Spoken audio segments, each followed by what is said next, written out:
The 2023-2024 annual audit report centered on implementation of the approved budget, parish development model, pension payroll management, and management of procurements in government.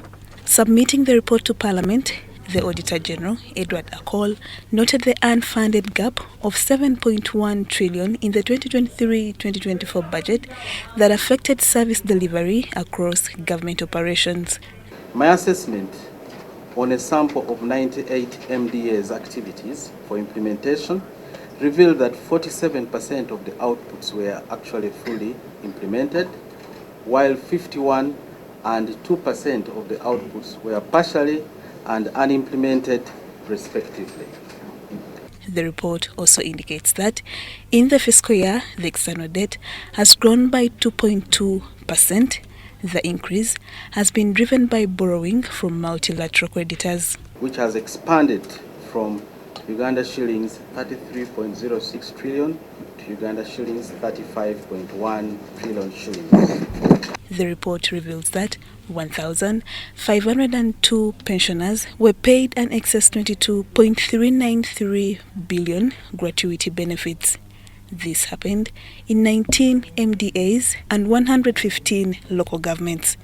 The AG notes that if the mess is left untouched, the country projects an expenditure increment by 4.5 trillion shillings annually on gratuity by 2034. The sustainability of our pension system faces mounting pressure from multiple fronts, such as early retirement policies allowing exits at the age of 45, enhanced pay from science professionals, among others. In regard to the implementation status of the parish development model, Parliament appropriated 1.1 trillion shillings. Whereas a lot has been achieved to implement the program, there are still gaps. These circles also lack registered offices. Some of them implement ineligible projects.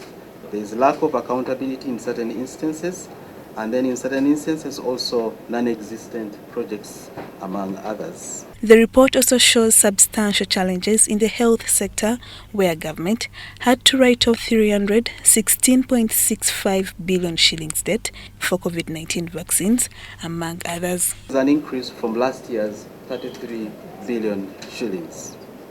This represents a significant waste of resources that could have been saved or utilized given the pressing healthcare needs. However, the AG noted a slow implementation by accounting officers on the recommendations passed by Parliament.